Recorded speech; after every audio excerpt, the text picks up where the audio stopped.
This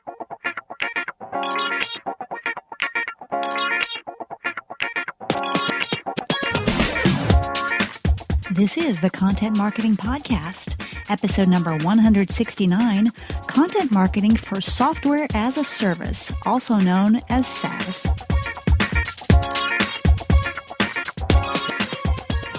Hello and welcome to the Content Marketing Podcast. This is the show where we help you attract and retain business through the power of quality content.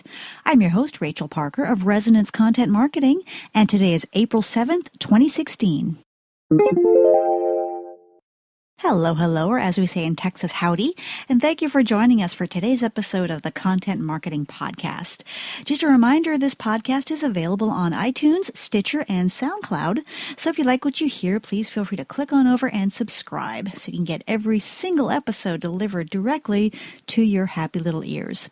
Also, something that came up on LinkedIn last week, I had posted an invitation to subscribe to our weekly email tips, and someone commented that they were an active podcast listener and did not know these emails existed. So yes, every Friday we put out a quick content marketing tip. That's an email that goes out every Friday morning.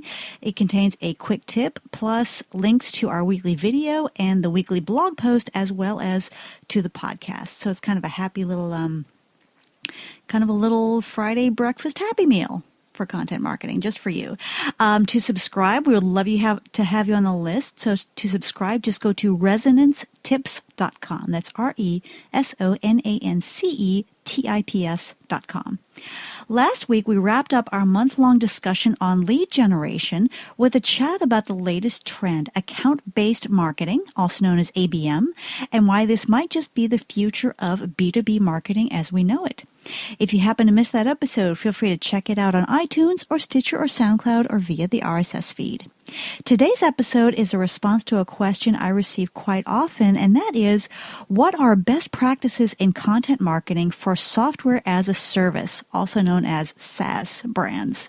But first, it's time to check in with our news feed for this week's rundown of news you can use.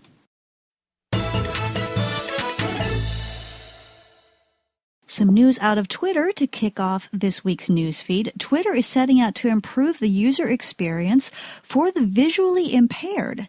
And what you can now do is you can now add descriptions to the images that you share on Twitter. So how does that make a difference? Well, when a visually impaired person is reading tweets with the help of a screen reader, he or she will be able to hear the description of your image. So, and to my understanding, that description will not add to your character counts. So great way to, that Twitter is improving the experience for visually impaired tweeters. Great idea. Also, news out of Instagram. As you may know, you can currently post videos on Instagram, but they are right now limited to, I believe, 15 seconds. I think that's the longest they can be. Well, due to the overwhelming and growing popularity of video on the social web, Instagram is gradually rolling out the ability to post longer videos, up to 60 seconds, if I understand correctly. They will also be rolling out the ability in iOS, so on your Apple products, to stitch together multiple clips from your camera roll and stitch those into a single video. So two cool features coming up from Instagram. These features are in the very early stages, so no word on when either of those will be available to all users, but of course we will keep you posted. Okay, our content hit of the week is a podcast episode from my friend John Buskell over at Moondog Marketing, and it's called Where is Twitter at in 2016? And when I saw this episode, I couldn't wait to check it out because as we've been talking about in our news feed here and there, Twitter's been going through some tumultuous times lately. You know, they've had a bunch of executives resign. Their growth has been flat. The big purchase of Periscope has kind of been overshadowed by Blab, and it's leaving a lot of people wondering if Twitter is even worth the effort anymore. Especially people contact me. They say I have a brand new business. Is it even worth getting started on Twitter? So in this podcast episode, John does a great job of presenting the state of Twitter as it is today, and then goes on to talk about what that means for us marketers and what makes sense for marketers in different areas. Very insightful, and I would expect no less from John Buskell. Always has great insights to share, and I will share the link in the blog post for this episode. Okay, that's it for this week's update. If you stumble across something you think might be of interest to your fellow content marketers, please tweet it to me at Resonance, C-O-N-T, that's Resonance Content with the E-N-T lopped off, so that we can share. Now it's time for this week's Spotlight segment, Content Marketing for Software as a Service, also known as SaaS. As we get into, actually, as we close the first quarter and get into the second quarter of 2016, I've been blessed with some brand new, really exciting clients coming into the Resonance fold. And it's funny, the majority of those clients have been software as a service brands, which you might see abbreviated as SaaS or SaaS, as it's known in the biz. And this is a software that is centrally hosted and licensed on a subscription basis. And there's actually been a huge explosion of SaaS companies over the last few years because it's really the way the software is going. Even Microsoft, I recently signed up for Office 365 because that's clearly the way things are going. So, I said I might as well get used to it. And the second reason is that our technology lives have become so complex. It seems like the more we have, the more we need, especially on the business side, on the B2B side. We've gotten to a point where our apps, the apps that we use, they need apps, and those apps need apps to help them do what they do. So SaaS is a huge and growing market. And of course, as the market grows, so does the competition. Almost any idea, any software idea, as soon as it comes out, is going to have a ton of competitors to deal with. And that's the main reason that's driving these brands to explore marketing opportunities, especially content marketing. They want to do more. They want to build that faithful audience that keeps people coming back. And it's really fascinating development. It's my pleasure and privilege to work with these folks. So I want to take a few minutes to talk about content marketing for those SaaS brands and some of the best practices that can help them succeed. And I say that with a disclaimer. In many ways, content marketing is content marketing. It doesn't matter if you're selling software or spaghetti, right? It comes down to knowing your audience, knowing how they think, what their problems are, what they need, what their hopes for the future are, and then creating content that speaks to them. But there are a few specific things that SaaS brands will have to do if they're going to succeed at content marketing. And I wanted to cover 3 of those with you today.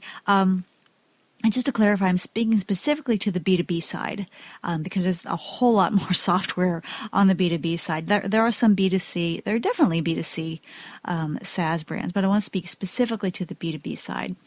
The first best practice I want to review is that SaaS brands need to speak to technical and non-technical audiences. So I was talking to a CEO of a software company the other day, and he said, here's the deal, Rachel, the end users of our product are software developers, what I call in the trenches software developers. They're the ones who are at their machines cranking out code. They're going to be the end users, but they would not be the ones to make the purchase decision. That purchase decision may lay with a project manager or a business manager who probably does not have a technical background, but they do have certain objectives that they need to achieve with their software. So the solution to that is to create targeted content for each audience. You want to speak to those developers because many times that developer is going to be the first point of contact. They're going to be coming up against a problem in their project and go looking for solutions, and that's how they're likely to find this particular brand. And then it needs to go up the food chain, as it were, to the business manager who sees, the developer would go to the manager and explain the problem and say, hey, I think I found a solution. But that business manager needs to see something that speaks his or her language. So the solution to that, as I said, is to create targeted content for each audience and to make very clear with each of those content marketing assets, which audience you're talking to. Make it clear that because you don't want, the developer to read something that's written for the business manager and saying, oh, this blog isn't for me, or this doesn't speak to me, and vice versa.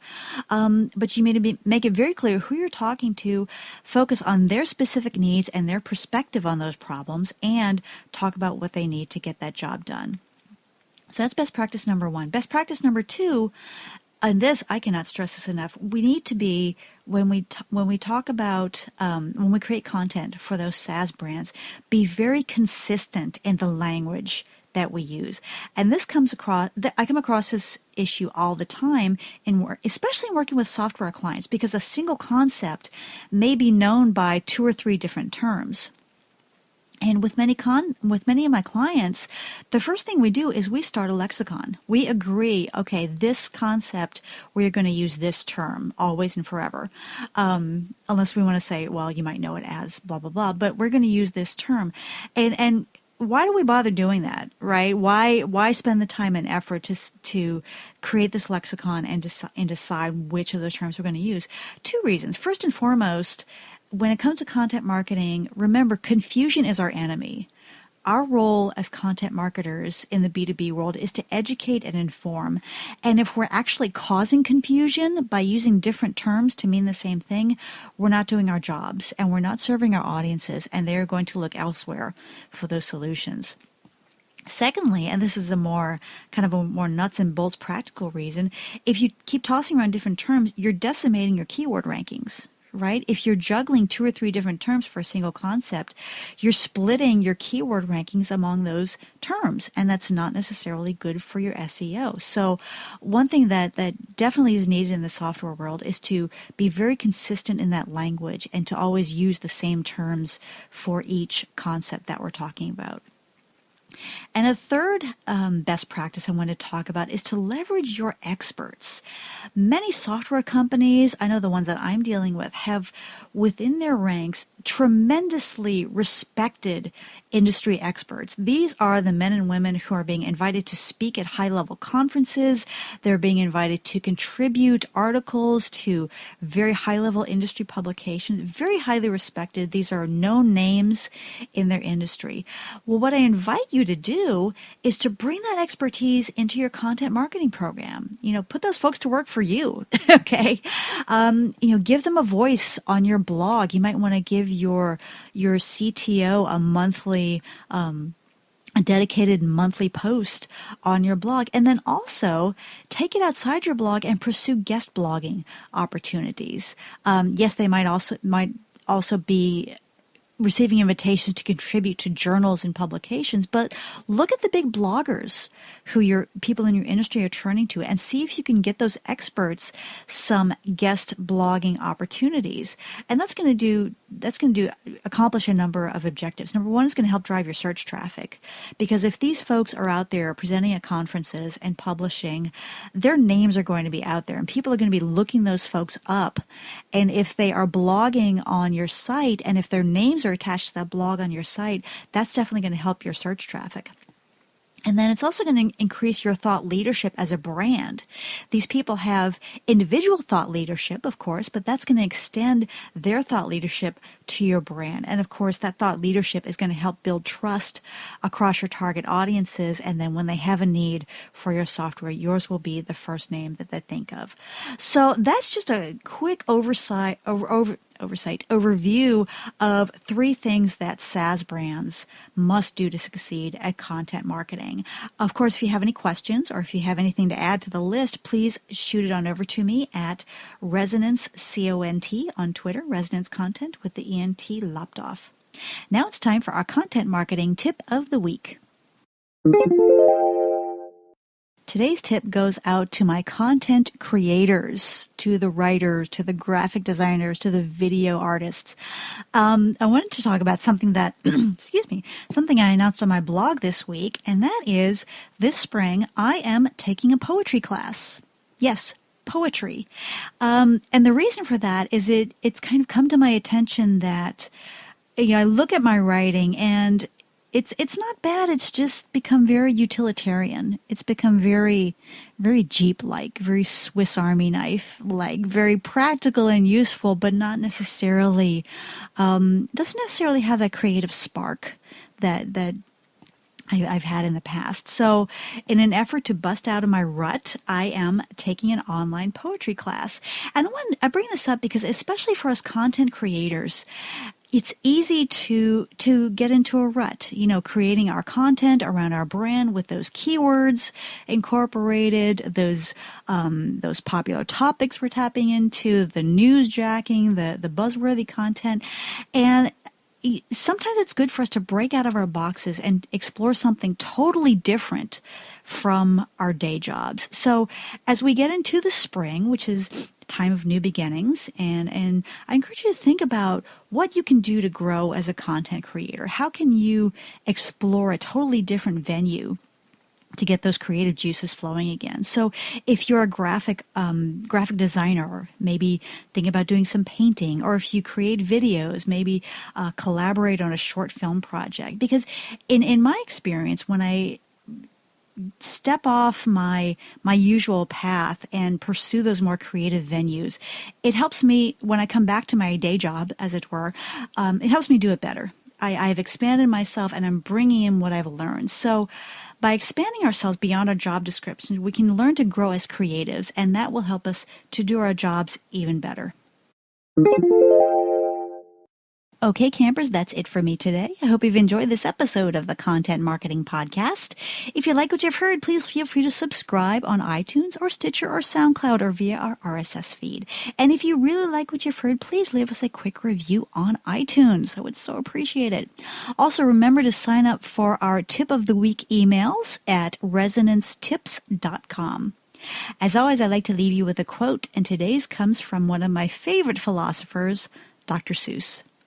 He once wrote, quote, "Think left and think right, and think low and think high. Oh, the thinks you can think if you only try," unquote. Again, this is Rachel Parker with Resonance Content Marketing. Thank you again for listening, and we will see you again next week. Take care.